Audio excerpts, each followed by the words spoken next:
Me and my co-founder Akash, right, had two different businesses in the plant-based space.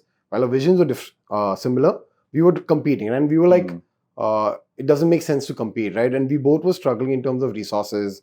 We were like bootstrapped, new age founders with no prior experience in building a company before, right? Young guys in like our mid-20s, and we were struggling with resources. Like hiring talent was a big issue and all. So we decided, instead of competing, right, why don't we join? We have one MIS guy only crunching numbers on retention. But they're tracking ROAS, which is typically an acquisition side of the equation, or how? No, we look at ROAS even in retention. Okay.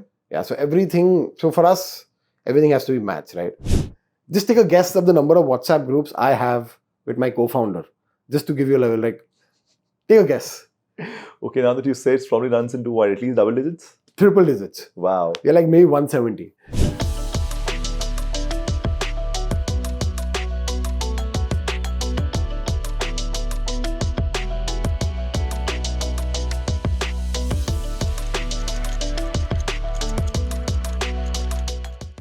Hello and welcome to the State of Retention Marketing podcast. This is your host Ankur. I lead everything growth in marketing for WebEngage, and here's a conversation with a bunch of leaders from the product, marketing, and founder ecosystem to talk about the what, why, and how of retention marketing. We feel there's a lot of room for education in the subject of retention marketing because it's just so new. So we're actually partnering with Economic Times Brand Equity to actually bring retention into a mainstream conversation. I hope you find these conversations insightful. Thank you for the listen. Hi, and welcome to one more episode of the State of Retention Marketing podcast. I love the flavor of how D2C is shaping up, and we have a very interesting story that's played out in 3-4 years now. I have Rishubh from Plix. Incidentally, so happens that it's just been less than a week since they've announced a partial, or rather a majority exit to Marico Group. At least says a lot about how the larger conglomerates are looking at building digital native capabilities to really boost their digital efforts. So thank you so much for doing this, Rishubh. Welcome to the show. Hey, Ankur, thanks a lot for inviting me. Awesome. So, let's quickly understand a bit of the journey before Plix, before we get to Plix. And, what's been your story? What's been your background? So I'll talk about a little bit of it. So I'm honestly an engineer, finished his graduation, post-graduate from IIT Roorkee, worked 2 years in consulting, and I was looking to start up something in the nutrition space, right? In fact, evaluated a few companies here and there, looked at beverage. In fact, my first play was not even to do like a nutrition company. We were looking at beverage. But what I realized with beverage, what scared me, was distribution and the amount of capital to build it, right? Yeah.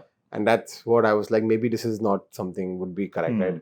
And then what at the same time happened is we had seen a lot of brands like the Muscle Places of the world and GNCs just come into India and do phenomenally well, right? And nutrition was doing well, and specifically doing well online, right? People were believing and they were trusting to buy the product online, right?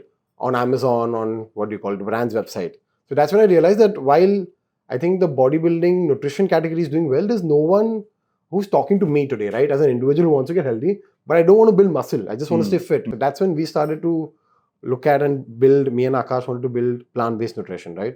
And we decided to build a brand which is clean, natural, which is fun, poppy, not intimidating to a normal user, and would want to consume it daily. Sure. And that's where we decided to build Plix. And it's been a phenomenal journey since then. Over a period of 3 years, we've been scaling year on year, right?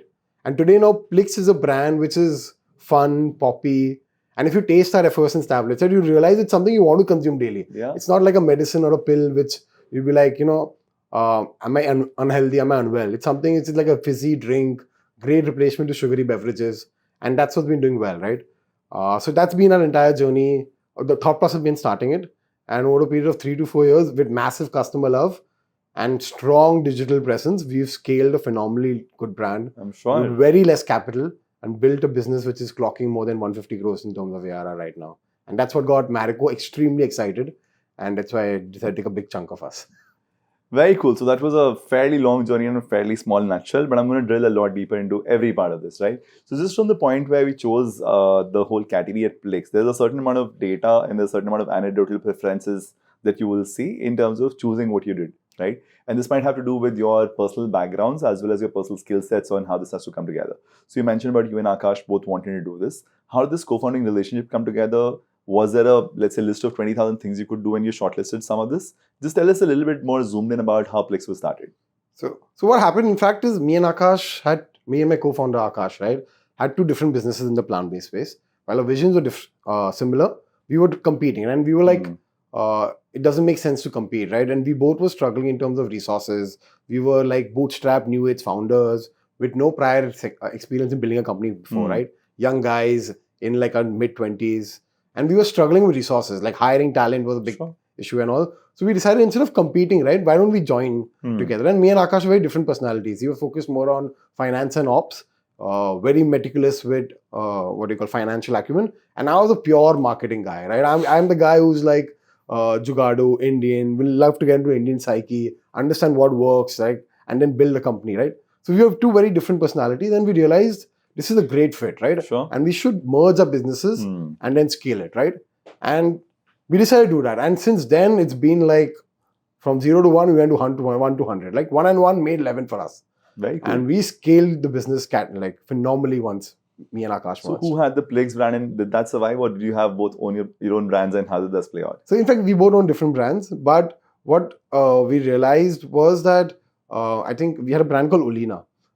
Which we had kept, by the way, when we merged also, and we put it into the Plix ecosystem because we believe Plix was more associated with the plant-based name, right? So, and I think our numbers are fairly similar, only that wasn't the concern. It was more that we believe that Plix as a brand associated more with the consumer behavior, right? Because Plix, the plant fix, is associated with plant-based. And then we had Olina. And over a period of time, since we merged the brands also, you would usually think your revenue would drop, right? Our revenue didn't drop. Combined revenue is yet similar. And after we merged the brands, in fact, we were able to get the same number of revenue. And slowly, we moved away and dissolved Olina. And today it's only Plix. Fair. So in terms of the whole product roadmap, now I understand you have 60 odd SKUs, but you started off with something and there was some degree of conscious choice in terms of how the portfolio has to evolve. Tell us a little bit about the whole journey of choosing between the distribution channels and the product portfolio and the customer relationship. How does this interplay work? So I'll first talk a lot more on the product journey, right? And that's absolutely critical. And I would want a lot of people to understand, right? Today, like when me and Akash started the business, right? Our hero SKU was a plant-based protein, right? And that was what our hero SKU, and it was a fantastic business, good cash cow, strong repeats, right? But we weren't getting scale in that, right? And we very consciously decided to build for India, right? And we wanted to look at problems which people wanted to solve, right? And one big problem we realized was weight management today, right? The TAM is huge in terms of numbers, right? We very clearly realized there are a lot of people looking at it. But we also realized that there weren't great, tasty solutions to solve weight management, right? And what we came across is a couple of products like our apple cider vinegar liquid today, right? And we looked at it in terms of product. It was selling a lot on Amazon. The numbers spoke about it, right? We saw brands doing significantly well, selling thousands of units a day. But if you fundamentally taste the product, right, the liquid is something you just cannot consume, right? And that is something we realize is a problem to solve today. So what we did is we took apple cider vinegar liquid, and we made it into an effervescence tablet, made it into a super amazing, yummy drink, and that did phenomenally well for us. Right? And that's where the ethos got built, is we realized this is PMF, right? Now you've taken a problem which Indian consumers have, right? Which is weight loss. And there's another problem is they cannot consume this liquid because it doesn't taste great. Let's make it tasty and let's give it to them in a much more convenient way, right? Today you can carry an effervescence tablet in your pocket, travel all across the world you want, take it to office, and conveniently have it. It's just, all you need is water. Yeah. And it tastes great. It's something you want to consume. And that was the PMF we realized, and the product just scaled, right? It scaled phenomenally well with massive customer love. And so we realized this is what we need to do, right? We need to take traditional ingredients which don't taste good, make them fun, interesting, and something you want to consume. And that's from that ethos we started launching a lot of products. So we've taken ashwagandha and launched it in an effervescence format, which is a masala soda. We've got a caffeine effervescence today. Instead of you don't want to consume caffeine or black coffee, it doesn't taste good. It's a fizzy grade cola which you can consume. A lot of these ingredients done in weight management, in beauty. And that's been our product ethos and logic, right? We'll take traditional ingredients, make them absolutely fun and tasty, and give it to the consumer in a very economic point. So if you even consume a Plix ACV, right, today it's like 20 rupees a serving. And that's how much you would pay for any carbonated beverage. Pretty much. But now you're getting no sugar, you're getting to control your appetite, which is what you want, right? So that's the roadmap. And with that, we've been able to scale. So that's talking more of on the product journey, right? And how we decided to evolve from maybe a plant-based protein-only company to talk about more bigger problems and solve customer needs. Also, what we realized very soon is we're going after a lot more millennial consumers. That's our TG, right? 20 to 45. People who have just started earning, want to look and feel good, right? So these are the two things they would want to focus on, which is weight management and we believe beauty, right? Someone who's looking to lose weight is obviously looking to want to look good also, right? So we realized that these are the key personas you want to target, right? So we started building products in this portfolio. Okay. So we looked at weight management and beauty, right? So someone who's a female who's buying a weight management ACV would also want to buy maybe a glowy skin product, right, which helps you improve your skin complexion. Or someone who wants to look good would want to buy collagen from us. So we launched a collagen builder, right? So making sure, and what we did is we stitched it into a journey, right? The moment someone buys an ACV, after 15 days, what we do is we upsell them a product related to beauty, because once she's had Plix, right, for 10, 15 days, she's seeing the benefits of it. She's loving the taste. Now she has confidence in the brand. So that's where you sell them another product, right? And that's what worked phenomenally well for us. So would it be safe to say that the ACV ends up being a largest, let's say, recruiter or acquiring category? Most people enter Plix via ACV and then they gravitate towards different things within the ecosystem? Correct. So that's the entire ethos, right? So ACV is a recruiter. It's the product which has got the most amount of customer love and attention and has the best PMF and works phenomenally well for us, right? So based on ACV, we're able to get the customer confidence, and then what we do is we open up the entire 60 SKUs, right? Based on their certain demographics, etc. We would, based on communication, we would then upsell them different products. So I'll get to that science of upsell, cross-sell, but before that, I'll get to the zooming in on making ACV the market leader, because it's not just the product. There's a lot more that goes into it, right? And you're talking about content as a possible path to it. Let's zoom in into how ACV became the market leader from Plix that it is today. Because I'm sure it's not like it was easy. I'm sure there was competition. I'm sure there were challenges with respect to distribution scale up, brand establishment over scale. So tell us a bit more about the journey.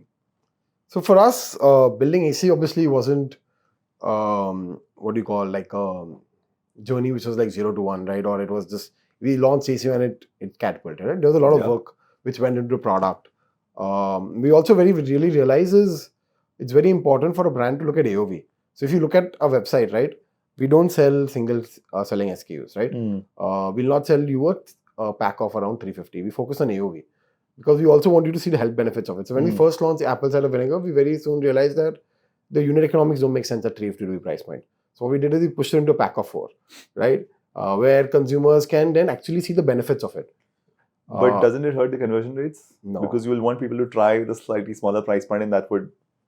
So the logic here is we are a health and wellness brand, right? Now, when someone uses the product for 10 days, right?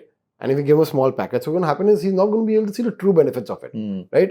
So while it might impact a little bit on conversion rates, it's a very strong call we took is for him to see benefits, he needs to build a habit of consuming the product, which needs to be for a month or 2 months, right? So let him buy a pack of 4. It's all right. But the customer who buys a pack of 4 will be able to see the true benefits of the product and then will stay in a longer life cycle, right? I don't want people to buy the product and drop off, right? That's not what the customer want to invest in. I want someone who's there in for the long run, right? But there's 2 parts to it. One is, of course, if he's bought it, doesn't necessarily translate into consumption because people feel that they bought it, they might as well consume. And the other lens is the repeat window. After, let's say, 15 days, 20 days, 30 days, the whole consumer psyche changes in terms of how they perceive the brand and if they're still attached to the brand in some fashion or not. So how do you look at this interplay? So the 2 things we do is, we usually want the customers to stay a longer journey, right? But also what we do is to ensure the customer is connected, we do a lot of content. Sure. So there are multiple touch points with the customer, right? So one, we break our entire content play into like transactional, educational, and then it's revenue, right? So one is transactional, is basically your basics where you make sure the customer gets the product delivered, the entire journey which is there. But what we also do is we start an informational play, right? Expectation setting. You need to consume this for 60 days. You need to consume this like 60 days. I think it's 90 days, I think. Sure. Right? So that he knows that he has to buy the second pack and third pack, right? To improve retention, how to consume the product. Then what we'll do is then once the educational is done, we'll then push it into revenue, where we'll also start upselling him different products and we'll upsell them the product there in the same 30-day journey. Split between, I mean, transactional, of course, is very event triggered or action triggered. Correct. But the educational versus revenue, is there a conceptual split that you have in your mind on how to do this? Yeah. So we have what we do is we don't introduce revenue till the customers tried the product for 7 days, consumed it, believed in it.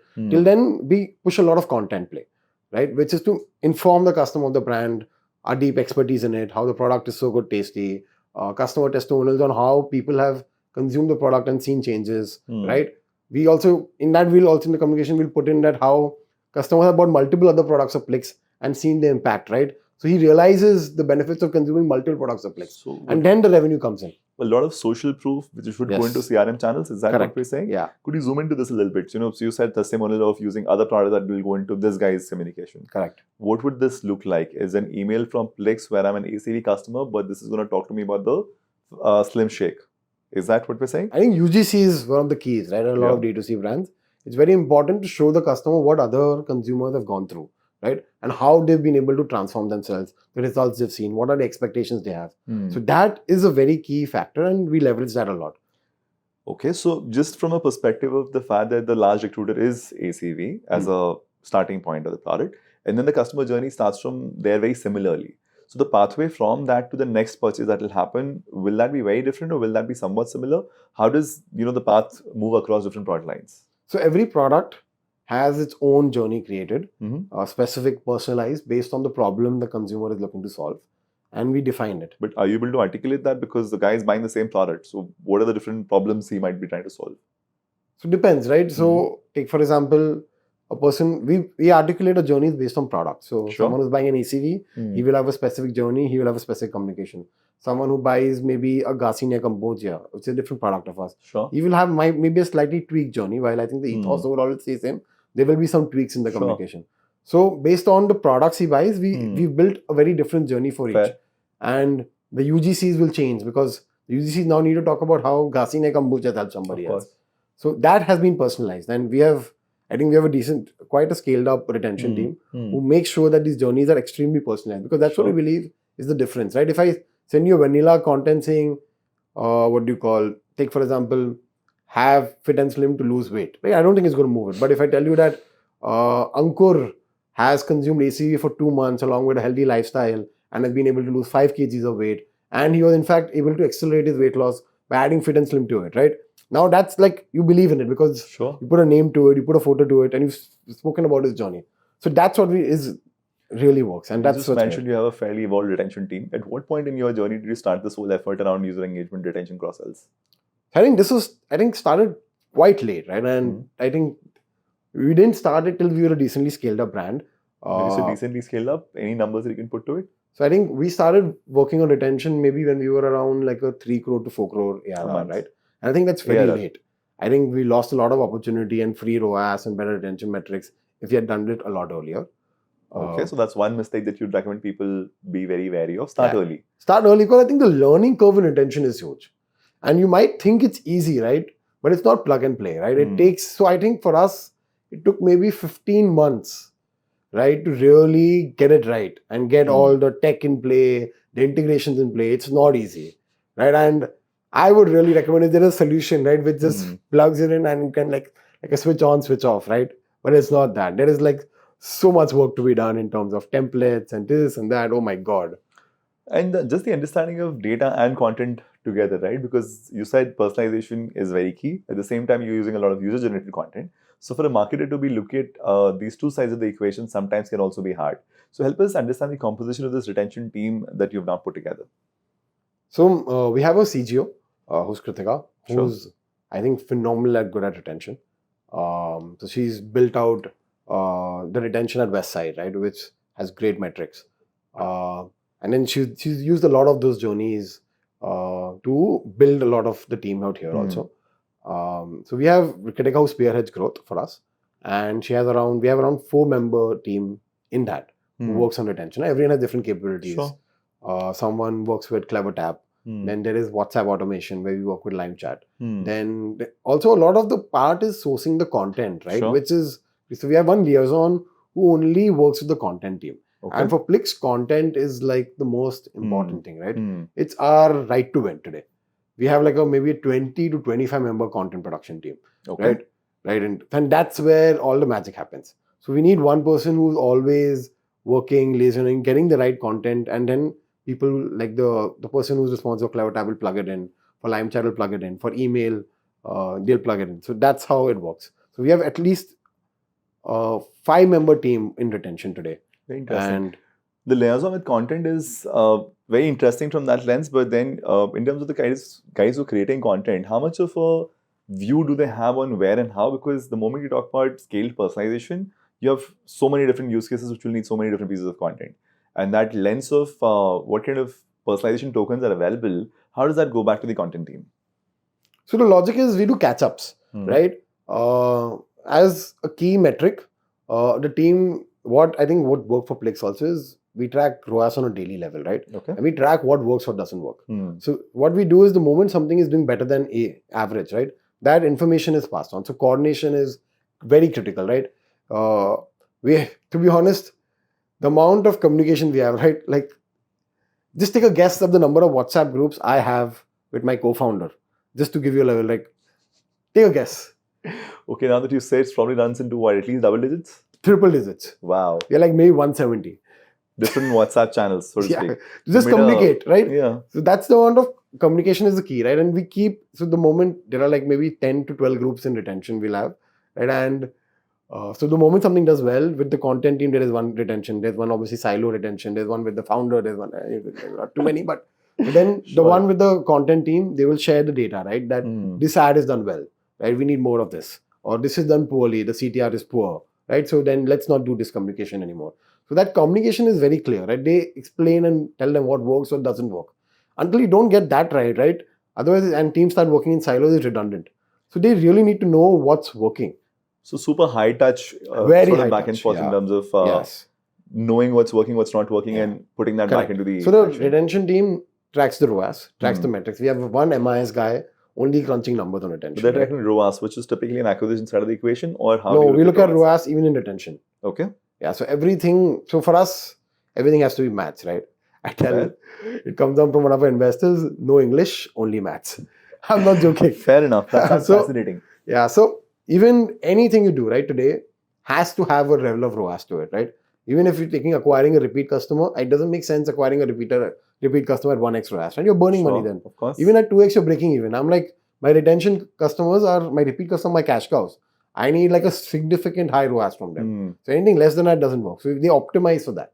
So that's the key, is to look at everything you do from a profitable unit economics perspective and optimize for a strong ROAS. Whatever it is, whether it's an email being sent out, whether it's your journeys, informational content, right? We'll test it out, right? People are sent informational content, people are didn't send informational content. What is their LTV compared to that, right? And whether it might be a 6-month window, that learning is very critical. So that's how we start looking at You mentioned the whole ROAS as too central to your play. That's the math and not English side of things, which would mean that from pretty much early days when you were talking about your journey with the 350 rupee product, which was just the single bottle of ACV, that itself would show something about the ROAS because average order values are low, so automatically that ROAS is poor. And did this automatically become an obvious mathematical answer that the moment you make it a pack of 4, your ROAS starts to get better because conversion rates will take probably a slight dip, but then the incremental value will make up for it. Eventually what we saw is while there's an arbitrage, right? Sure. Right now, suppose my conversion rate is 2% on a 350 rupee pack.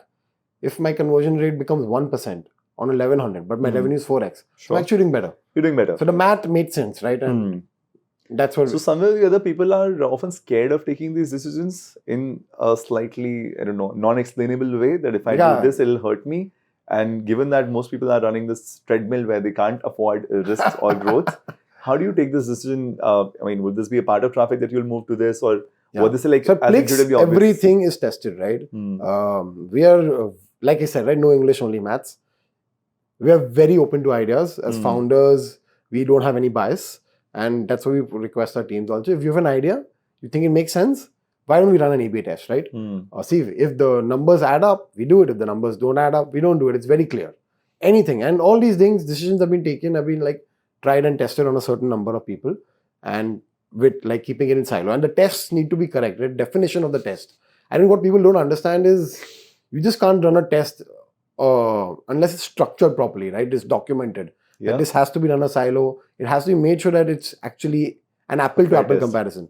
And once you start getting the construct, right, which my team has now got very clearly, and you start running these tests, right, you automatically see incremental gains. Does it make sense? Does it not make sense? If it doesn't make sense, you move back.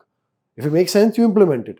And you keep doing the small incremental gains, and then you get a mammoth like Plix.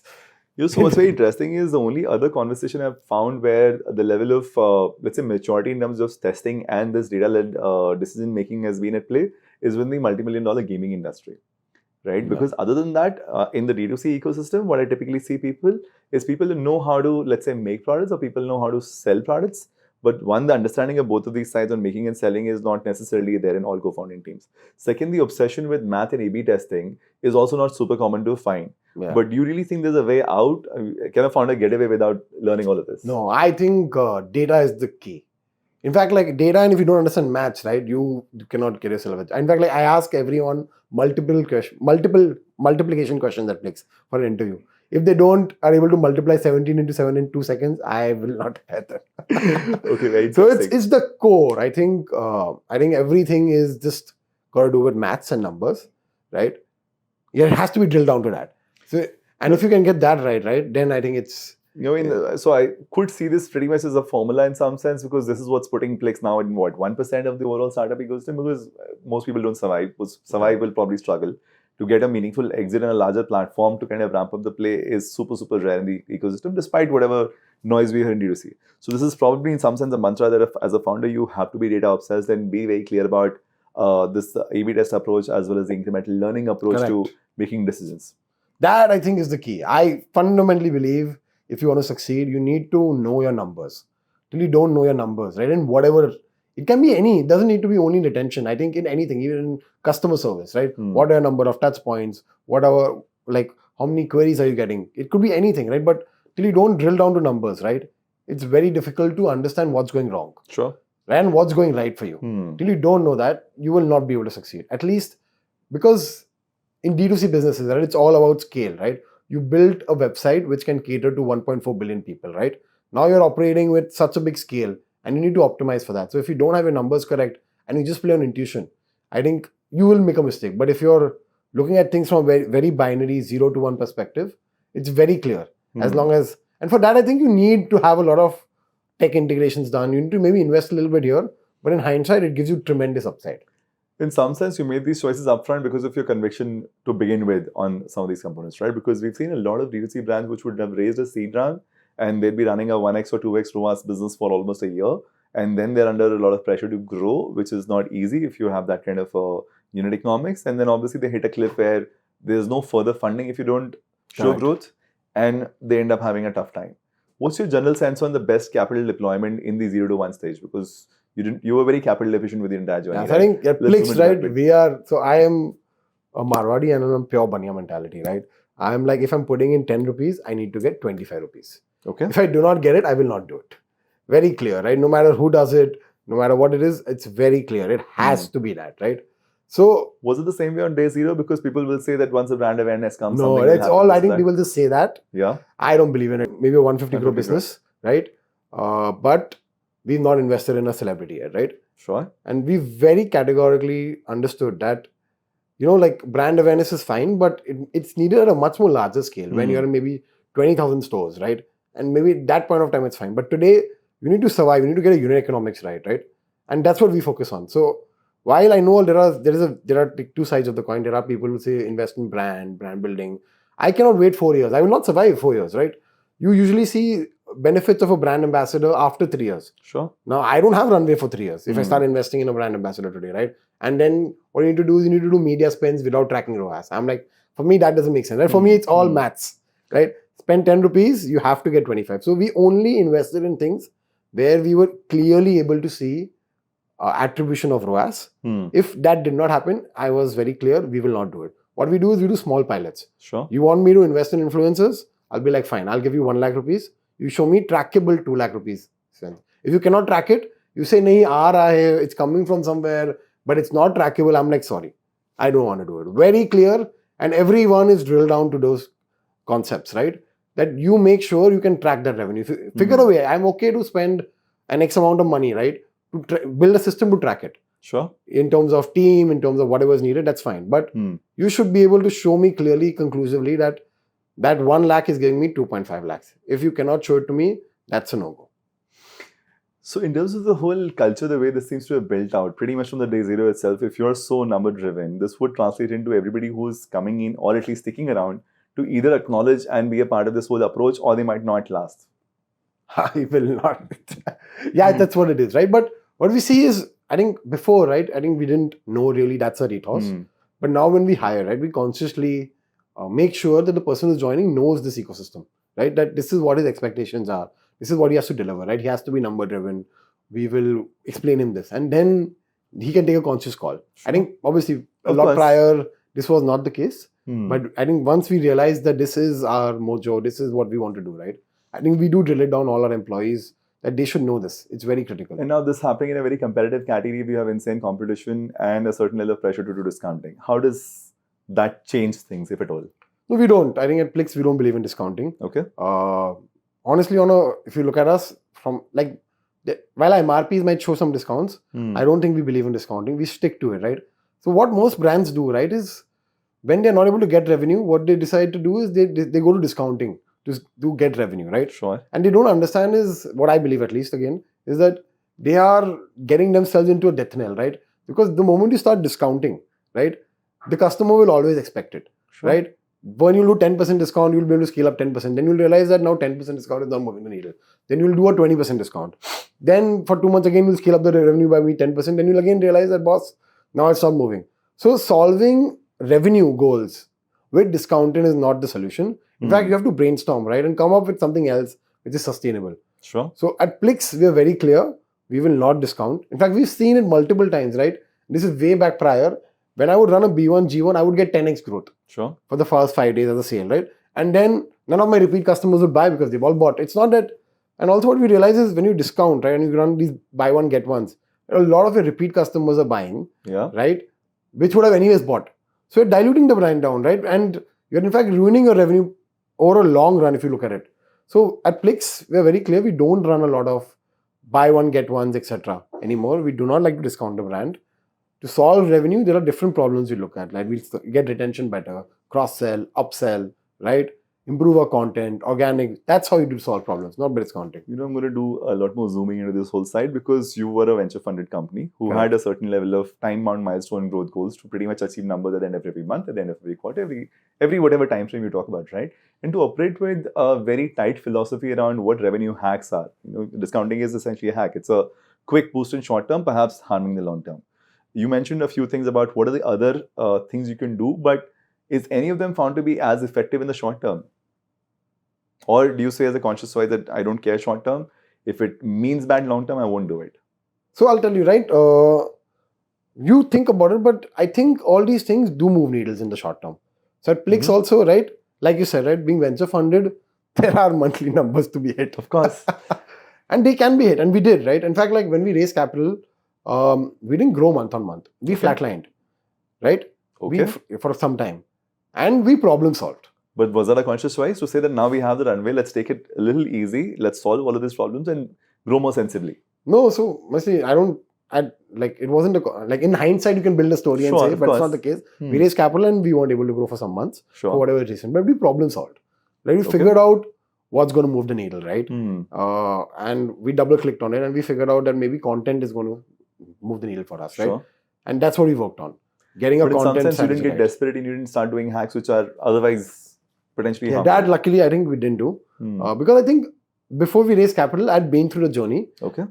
so we were bootstrapped for quite some time, right? Sure. And I had seen the B1, G1s of the world do well and it doesn't sustain. So we consciously did not want to do it after a point of time. So that's something I think luckily we stood to. We didn't do a lot of that. But yeah, we problem solved is what helped us. And you might think that we're like, these are like 1 year windows. No, I don't think so. I think even getting content right, will change the needle within 1 month. And we saw it. And is this also what's going to give you a bit of competitive advantage because ROAS will likely be a function of those bids on those clicks and which Correct. everyone else is also It's making? that's what. How does that work? So exactly, right? For us, it was purely content. Getting the right content meant better CTRs, better CACs, better ROAS, right? And when you start looking at these numbers daily, right, you know what's working, what's not working. And if, as a founder, I believe it, I drill it down to my team looks at also start looking at these numbers. And that's what worked for us. So are you saying that there's 40 people who can make the ACV but they can't make the content engine which is so efficient as well as great with learning? That's what it is, right? So for us, it's that. It's like it's got to do with, it's so, like I said, right? Prior is, you can make the product, but the game is in the distribution. Distribution today for a digital company is content, Sure. right? And that's what people don't get right. And I think a lot of successful companies have got amazing content play, right? And that's what your hack is. Today, I don't think the product is the moat, right? Today, a lot. It's got to be how you acquire customers. Your customers are your moat, right? Yeah. And how we acquire the customers has been what is game changing for us. And when you say acquiring customers, this is to do with whatever you're doing on performance marketing on one side, which is competitive bidding. But what's the other allocation of spends? You mentioned about influencers. Is there a large channel there? And what else are you doing to efficiently acquire customers? So we spend, yes, a lot on performance, some amount on influencers, not much at this point of time. And then a lot comes from a content from social, right? Organic? Yeah. So if you look at our views, right, every video we do does maybe 50,000 to 100,000 views, right? Sure. And that gives a lot of organic visibility to the brand Plix. And every month we have maybe 4 to 5 videos which go viral. Sure. Right? Wow. 1 to do million this plus. predictably and consistently is quite a feat. Yeah. So getting it consistently, right? And that's what works, right? So then you start getting viral visibility. They've looked at the brand. Then your retargeting funnel works, which works fantastically well, right? And so what was this, content eureka moment in some sense? You said that when you're doing this after your fundraise, the first quarter went slow for you. So you kind of problem solved and got to content as the emote and the answer. What happened from then to kind of build this whole content muscle? So that's what before I think at Plix, we had a very small content team, like maybe 3-4 people. Today we have 25 people, right?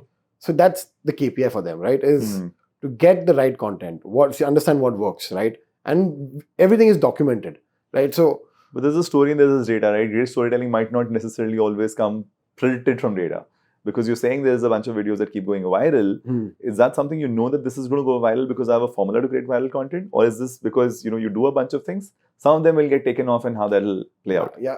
So honestly, no one knows which video is going to go viral. I don't think that's if you could solve that, then I don't think so. Then you'd be in the major big leagues. I would imagine. But you're still able to do this consistently. But what we do know is if I do 100 of these things right, which I know will work well, from those 100, at least 5 will go viral. That's something we know will do, right? So you created the engine which you create an engine, produces content. Yeah, which produces content, right? And we know that these 100 things should have these 10 things, right? Which we know works, right? They could be relatable content or whatever buckets we know for us work.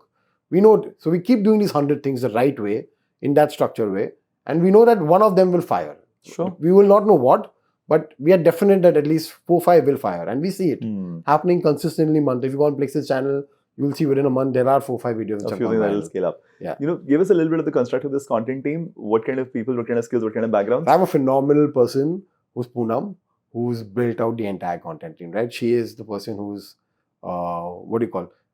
built it out. And this is also, again, like, this is not a DNA which we knew. Like, as a founder first, I would go on shoots, right? I know what happens. Same with Poonam, right? She shot herself. Today, so she knows what works, what doesn't work. And when you get your hands dirty, right, is when you are able to understand what works or doesn't work. And then she's hired people to do it for her, right?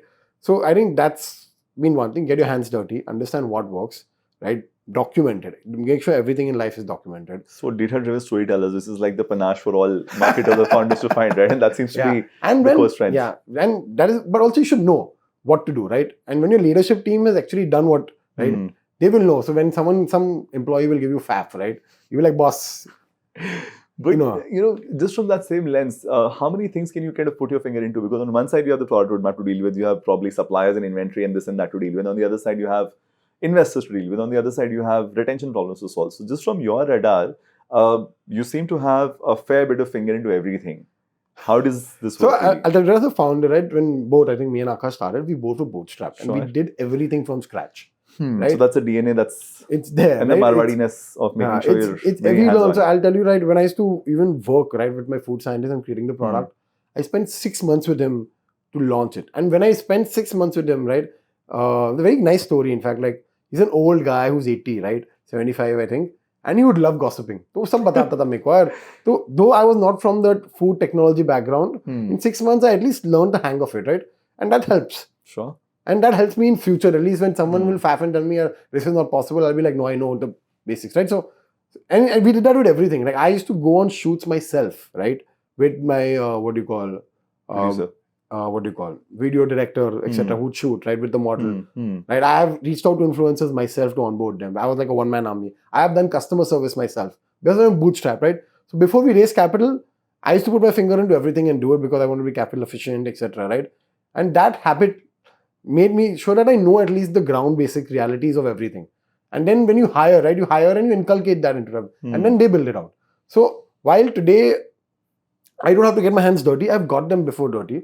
So I understand what it is. And then I expect my team members or my core team, right, to make sure that is done. So like Kritika will also do the same thing, right? We've made sure that she's also drilling it down the same way. Poonam has done the same thing.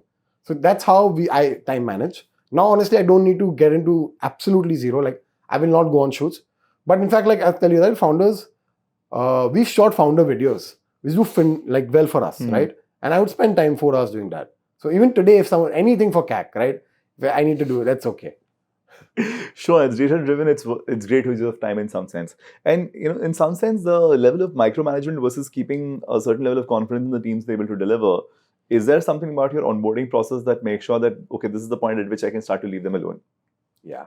So I'll tell you, I think micromanagement is something which I have learned over the journey to let go. Right? You sounded like somebody who's pretty obsessed when... Yes, yeah. So I have learned over the journey. I think I start doing that when I start getting confidence that my core team members can take it up, right? Then I'll fully step back. So this is very promoter lala kind of mindset across most companies, that we see that the person will have a very strong view and strong say on everything and might not necessarily encourage dissent. But this is something you said that you learn to let go. Correct. And it's a journey I've been through. In fact, very strongly, I'll tell you. It's a journey as a founder I've been where that you cannot do everything. Absolutely correct, right? You have only 12 hours a day, right? As a founder, honestly, I think I work maybe 18, 20 hours a day, but you only have a certain amount of time, right? There has to be work-life balance. You'll burn out. And trust me, I think me and my co-founder both have felt the burnout, right? Would you do it any differently? Sorry, you were completing something. Yeah, but I think I've learned over a period of time and a lot of feedback from my team and from my investor community also who were there. And you need to learn to let go, right? You need to manage your time efficiently and you need to give space for the people to grow. And I've learned it over a period of time and I think it really helps. What point of your journey, were you too late, or in some sense, would you do it differently if you were to now act with more knowledge in some sense? Would you say that you should let go at this milestone point versus this? So I would say two things, right? I think I was yet a little bit late. A little bit, not much. But I think it is very important for a founder, right? I believe someone who's starting up, right, to get his hands dirty, right? Micromanage at least in the start till you have a team which is capable of building, right? Then maybe let go. Once you have so I'll tell you, for me, it was always that we were able to get a strong leadership team only after we raised capital, right? Sure. So till then, I would yet tell my team would tell people is micromanage because it's important. Because till you don't have the strong team to drill it down, it doesn't make sense. Yeah. Right. And till then, and what will happen is if you start micromanaging or at least getting deep into things, right, you will understand what works for you. And that's what we did, right? For us, I've learned everything. Like I have literally learned performance marketing on my own, right? A/B testing, what doesn't work, right? Or whether it is retention marketing or whether it is creating content or product development. And once the basics are clear, right, then you can get people to execute. So I think you should get your basics correct. And once you have a strong, then let go. In some sense, if you become too hands-off too soon, then you probably miss out on a lot of learnings. Correct. And that will translate into hiring mistakes as well. Correct. Because you depend on that guy for some stuff and you kind of trust him blindly. If Yeah. that turns out to be a mistake, then you are in a bad shape. Absolutely. I think that's very critical. Right? If you're hiring so I'll tell you, right, like a retail story, I'll tell you. So we're looking to hire maybe someone for a leadership position right now, right? But I'd not hired someone very senior at this point of time because I'm like, I don't know who's the guy I want.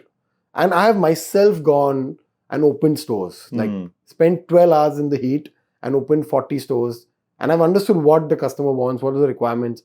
We've A/B tested in Bombay to understand. And now I know what is the right guy for the job. Sure. Maybe now we'll hire him, right?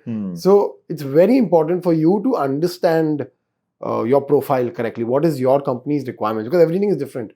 And you need to have some sort of, you don't get faffed upon. This is what I strongly believe. So from a prioritization lens, across the 20 things that you had to deal with, when you started hiring and expanding your leadership setup, what did that look like from a sequencing stance?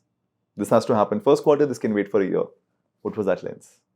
So I think we wanted to solve for a couple of things. When we started looking to hire from leadership, right? I think I used to look at only marketing. So I'll talk a little bit more on that, right? What I wanted was someone who has a fair idea of building retention over a long scale, right? Okay. And for brand building, right? Eventually, and this is a day zero problem. Yeah. This is a day zero question. No, when we raise capital. Sure. Yeah, right. We're like, I wanted someone who understands and who's maybe done brand building before, right?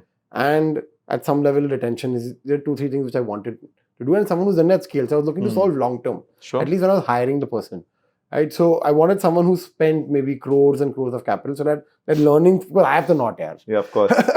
So I wanted to, so that's what I looked at when I was hiring, and that's how we hired Kritika, right? Because she's worked at Z, where she spent a lot of amount of capital in creating awareness, brand awareness. While I've not done that yet, Sure. I eventually know that's the problem I want to solve, right? And looking at things, and even in terms of being able to structure things is something I wanted. Someone who's well structured, because I'm not.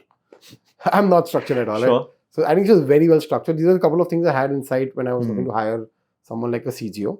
And I wanted someone, again, to do content well. So I think and Poonam fit in fantastically well at that point of time. So these are two problems I was honestly looking to solve in terms of, from a marketing standpoint. So the whole long-term brand play, some amount of retention, attention, the ability to manage large scales of money and to do an efficient job with it. And on the other side, the whole content strength, so to speak, in terms of both data-driven storytelling as well as a certain level of quality and process orientation on content side of things. So just from a lens of what is on your, let's say, dashboard, or what are the KPIs that you track on a fairly frequent basis? You mentioned ROAS is something that you track pretty much at every new initiative level. That has to make sense. What are the other KPIs? Do you care a lot about, let's say, first to second order repeat rate? Is there a geographic lens to it? You know, what are the other lenses that you apply on a almost daily basis? I think, so at Plix, right, I think if you realize, data is the key, right? Sure. So the overarching goal is ROAS or revenue, right? Which is both are interrelated. You can't have revenue with horrible ROAS. So they have to go hand in hand, right? Which is key. But yes, we track all the metrics which you spoke about, right? LTV to CAC, CM level to CAC. We also look at a product level, right? Which product is giving me what retention, right? What is the CM to CAC of it, right? Does it make sense to do it or not, right? So CM by CAC also is something we track, right? And it's very clear to my team, right? You have to break even on the first order. Whether the LTV is even 5x, you need to figure a way to eventually break even on the first order. And then let's make money on the second, third, fourth order, right? Break even on the first order for a D2C company. Yeah, we do that. Wow. That's a tall ask, but seems to be interesting. It's possible. I think if you give someone the goal, right? You give it. If I tell my team, right, and this is I've seen scenarios, right?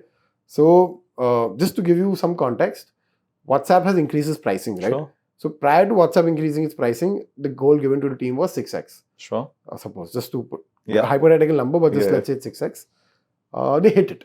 Okay. Now WhatsApp increases pricing. My team is like, now we cannot do it. It's 50% higher. I need a 3x. I'm like, nothing doing. Yeah. Right? You need to hit it 6x. You figure a way to do it. And they figured finally, right? It might take them 2 months, right? But they figured a way, right? So the goal, once you make it clear, right? You might have to change things around. Like, they figured out how to opt out customers who are not buying, right? Maybe optimize somewhere, right? And we finally figured a way out. So I think the overarching role always has to be ROAS to some level. And if you push it down, people will finally figure a way to get there. Same for CM by CAC, right?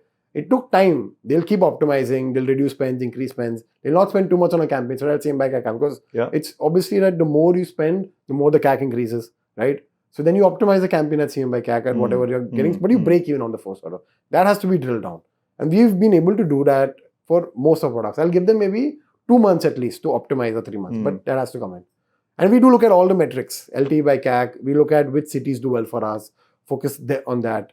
So those things are looked at. But something you're saying is, if you're obsessively deciding a priori without any kind of, let's say, bias towards it, to say that this is how my benchmarks have to look, whatever you do, get it right, then you're sort of refusing any kind of excuses or possible reasons why this won't work.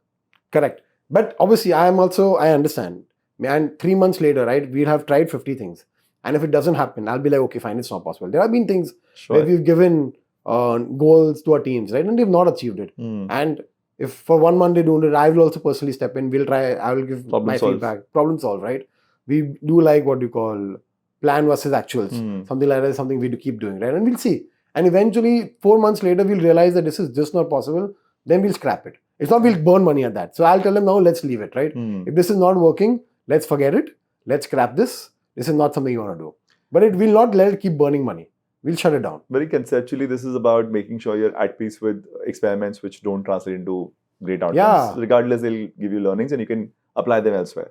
But you will not, let's say, let something which is not working continue because it's still delivering something. I mean, the whole incrementality of some of these things, even if it's a terrible ROAS, sometimes people just want to let that continue because they don't have a way to replace that revenue. Yeah, no, that's something we are very clean, right?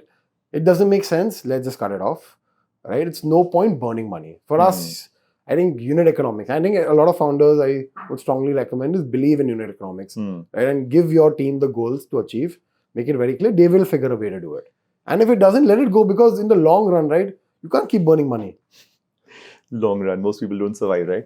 But on the same subject, you look at a blended ROAS, which is a combination of whatever ROAS you're getting from an email, from whatever other channels you deploy, and then you look at a channel level ROAS. Right? When you talk about setting up a metric at the company level, it'll have its own manifestation on what kind of percentage of revenue is coming from each different sources, right? Correct. The math says the weighted average will obviously get driven by the largest contributor. So from your lens, are you saying that this whole unit economics has to work at every channel, every campaign level versus at the blended level? And how do you drive that balance? We have a way to understand, right? So we track ROAS on a channel level, like even on Amazon or Flipkart, but we also know what works, right? And we will very clearly understand that D2C ROAS will be less because a lot of might trickle down to Amazon or Flipkart. Sure. So those benchmarks are made very clearly that the expectation is not going to be that every channel has to do 4x, right? Okay. We understand the channel's pros and cons, right? And very clearly define a ROAS for it. Sure. Because we know the overarching thing is, while this channel might show 1x, it's actually giving 3x. And that has been proved by reducing maybe the spends, and then the overall revenue drops down, right? Okay. Again, very clearly, right? Are you going to establish this correlation very clearly? Because until it's not established, then there is no logic of this thing. It has to be established, right? And we've been able to establish it. We'll spend time on this test. And then we create benchmarks for every channel, email, SMS, WhatsApp, everything is done, right? Even on a performance marketing spends on Instagram, Facebook, Amazon, we know what works. And does it add up to the grand scheme of things? If you reduce the spends, is it actually adding value? If it's not, then we will not. We will increase it. So benchmarks are very clearly created, and then we work on those benchmarks. Sure.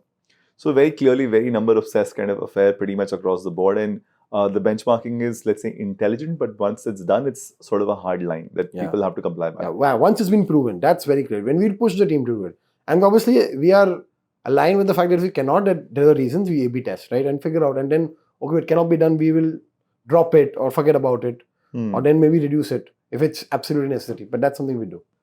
Awesome. So, the reason I bring up all of these conversations around building an enduring business very, very tightly knit with number-driven approaches is because we've seen retention to be pretty much critical in an existential fashion for D2C companies. And if you don't understand this timely enough and you invest in the wrong things, probably burn your money in the wrong places, it is almost fatal. I mean, it's in fact fatal for a large number of companies there, right? So help us understand, Rishubh, a little bit about how the whole venture capital changed your life, or if it did not, because you started off as a bootstrapper who was also a Marwadi in the mindset. So you wanted to be very tightly controlling a lot of aspects of how money is getting spent and how it's bringing value back. And couple that with the obsession / need to grow at a certain aggressive pace, right? How does the whole staying sensible thing work here? So I'll just talk on the importance of retention, right? First, I think you need to understand that retention is key, right? Because while there is not an infinite pool of customers fitting your PMF, your cohort, right? And once you've acquired them, it is very important to make sure that they stay onto the brand, right? They keep buying, because the moment a customer is acquired, you spend enough money of CAC on like acquiring them, right? Most probably you've already made money on them on the first order, and most brands would have most probably burnt money also on it, right? So it's very important that you're able to then, over the next 1 year or 6 months, make sure you milk the customer enough to get like a positive unit economics. Sure. And that is where your brand will become sustainable and you'll be able to then spend a lot more. At the moment, take for example, what I think is why retention is the key, right? Take for example, you're spending 500 rupees on CAC, right? And you're break-even at 500, right? On the first order, right? Then you cannot scale your business more, and you will not be able to increase the marketing budgets more. Sure. Because the moment you increase the market, your CAC will increase. But now, take for example, your retention is amazing, right? And he's buying twice more. So his LTV is maybe like, 1500 or you, right? 500 is the cost of the product, so it's 1500. And assuming you have 50% gross margins, everything cut together, you're making $750 on it, on that customer. So now you have 250 rupees more to spend on that guy, right? Yeah. So 250 rupees more per customer you can spend. That's the CAC you can increase this thing by, right? From 500 to 750. That's the efficient reaction. And then your budgets can go from 50 lakhs to 1 crore because now this thing. And then if you optimize more and you get them to spend maybe 2,000, then you can go from 75 lakhs of budget to maybe 1.5 crores. And the moment you increase the marketing spends, right, your visibility will increase. The moment your visibility increases, your brand will grow. And that's how you'll be able to scale sustainably. So that's where I believe retention is the key, right? The moment you are able to get that right, you'll be able to increase more on your CAC. So how does the attention span now split between retention-led growth, which is a more sustainable way to grow, versus aggressive acquisition-fueled growth, which is typically the venture capital bad way to grow? How do you see that interplay? So I think both things are required. For us at Plix, right? In fact, even just something, while you would hear a lot of VCs say grow at any cost, I think though that conversation is now changing to profitability. While it wasn't that 3 years later, our VCs were very clear that we need positive unit economics. Sure. We do not want to be growing a business where you're spending more to acquire, you're burning money on a customer, right? So fundamentally, that's something even they were aligned on. And as a founder, me and Akash, since we were bootstrapped, we were aligned on. So we were very clear that we will only grow as much as the business can sustain it. Sure. And we will not make assumptions on what my LTV will be, right? So LTV hai, and that will be the CAC max of it, right? In fact, as the business has grown, we evolved to make sure that we break even at least on the first order, right? So those things are the key fundamentals to build a business. It is very important to make sure that acquisition is only driven to a matter of fact, we are not burning capital on that customer, and LTV is not assumed, right? You wait to get the real LTV of the customer, maybe if it's 6 months or 1 year, and then decide it. And then after that, retention is key. Today for Plix, right, our retention numbers are very good, right? They're strong. In fact, I think it helps that the journey is nutraceuticals where someone will want to consistently keep having the product, right? Sure. So that definitely helps. But I think that's one of the reasons, right? When you have already a chunk of customers every month who bought back a little, the stress on acquisition is a lot lesser, right? And when the stress on acquisition is lesser, they make much more informed choices, right? Because they don't have the stress to perform because maybe 40-50% of the revenue is already being taken care of. Yeah. So that really helps a lot. You did also mention a little bit on the offline side on the whole TAM being finite in India and how not every category will justify the kind of scale venture capital typically expects. Yeah. Given that a lot of founders find getting a great valuation and a great check to be a moment worth celebrating, how do you look at venture capital and its play in the D2C ecosystem? So this is something, right, me and my co-founder both very strongly believe, Akash and me, is that we believe at some level, right, raising capital has been glorified, right? And it's really been glorified and people think it's a great accomplishment. But what I sometimes founders don't realize is when they raise capital, right, they're answerable at some level to the people who they've raised from, right? And if you raise at obnoxious valuations where the TAM is not there, right, you're falling into a death knell. I'll just give you some examples, right? Take for example, today, if you raise your valuation at maybe around 1,000 crores, right? And you will be like, wow, my business is valued at 1,000 crores, right? You're not getting an exit at that point of time. So it's redundant, first of all, right? But what you really don't understand is the implication of the 1,000 crores means that the VC who's entered today, he's going to want to exit at 4,000 crores. Now you have to build a 4,000 crore business. Does the business stand the test of time to build a 4,000 crore business? And 4,000 crore business means, if you just take a 4x basic revenue multiple also means you have to build a 1,000 crore ARR business, means you have to build a brand which is going to do 100 crores a month, 3 crores a day, which is not easy to build, right? And you can count on your fingers the number of D2C brands doing 1,000 crore revenue. I don't think there are more than 3-4. So when you start raising an obnoxious valuation, what you don't realize is you are also reducing your chances of getting a major liquidity, right? And then you will be fueled to grow because you promised the venture capitalist a massive TAM and he's believed in you, he's funded you, and then he's going to push you for those numbers. So I would say it's better to raise at lesser valuations or not raise money if needed. Be very conscious in the decision. And if you do take the call to raise capital, right, and you do take that strong call that I need the money to grow, then make sure that you are seeing a very clear path to hit there, right? And that's possible. So I would rather than say, instead of raising 1,000 crores, raise at 700 crores, right? And maybe then you need to do a 2,000 crore business. You need to do only a 500 crore revenue, which is possible most probably, and sustainable and logical. Dilute a little more. It's fine. It's okay to dilute. Don't look at the valuation game, but look at what's your exit going to be. And once you understand that, right, I think you will be able to take more sustainable calls. You mentioned exit, and you've just had a fairly interesting recent event, which can be defined as a dream situation for a lot of founders, which are in early days of their journey. How much of it was by design in some sense that you know that, okay, these are white spaces, there are the conglomerates who will have a gap in their portfolio in this particular segment, And I had a chat with Perfora just, a few days ago. So, very clear that oral care does not have many players. These guys will want to do something at some point, so we'll probably right place. In your case, as far as plant-based nutraceuticals is concerned, is this the lens that you had in mind when you pitched to your first 5 million investors? Absolutely not. Like when I started the business, I think me and Akash, we were relatively new. New founders. I don't think I had the lens of 4 years down what I have today. Very naive guys who just wanted to build a business. I'll tell you, right? I say this, I think I've said this before also. My goal was to do 1 order a day. And I was like, yaar, at least salary jitna paisa to mil jayega. That was the fundamental. And you were prepared to run this for a lot longer if you had to, from that lens, because you're building a sustainable business, your ROAS is healthy, your retention is good. In fact, to be honest, right, till I even started doing the business we were doing, I never thought of VC money, raising venture capital or exit. All those things I never thought of, but I just wanted to build a business. Logically, there was a white space in the market. I think, and then I got introduced. I spoke on a presentation, I think, on founders of Mumbai Angels or someone. Sure. Where people showed a lot of interest. And I was like, wow, man, people are valuing me so much. I was like, okay, that's where the entire Kida of raising capital came to me. Then I started talking to people, got introduced into the ecosystem and learned a lot more. But prior, I don't think so. There was like a lot much there. But in hindsight, as I started talking, once I got introduced to the ecosystem, I realized, okay, this is the play.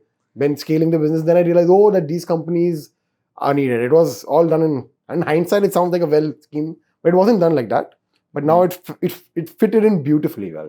When you start the second time, maybe in a few years from now, once Plix is well settled inside the Marico system, probably you'll have a lot more of this. I know this, I learned this, and let's just follow the playbook to this point, and now there's room to experiment further. No, I think what I've learned today, right, or what I know today, I think will be only valid for the next couple of years, right? Because everything changes so dramatically in the D2C ecosystem, right? Things are being run by AI now, and there's so much leverage of a lot of these coming. So the knowledge and aspects and the key learnings of building Plix will definitely change, right? But I think some fundamentals will stay, like being data centric, okay, understanding what gaps are there, those, yes. But I think a lot will change in the next 3 years, and I don't know, let's see. It's a long way to talk for that. Awesome. So we wish you the best for this leg of the journey. You've come to a fair milestone, which most brands don't end up crossing over to. And we do believe you have a room to build a 1,000 crore business not very far from now. Thank you so much for doing this, Rishubh. Great having this conversation. Yeah, this was good. I enjoyed this too. Okay. Thank you so much. Plix is an interesting story, and Rishubh is a super high energy founder. He was literally bubbling with energy while we were having this conversation. And it's so amazing to see the level of meticulousness that has gotten into his journey with respect to the obsession with ROAS, pretty much from day zero. He wants to keep his Marwadi instinct and his mindset around profitability and ROAS intact from every single channel, every single transaction, which is a great thing to see in a D2C founder, and gets more credibility now that he's found his exit where he's found it, right? And the way he's built his team in a very, very calibrated fashion with the continuity of obsession with ROAS and with numbers, and in his own words, or probably in the words of his investor, talk math, not English. It's a very interesting way to look at business, and we wish more people are doing that today.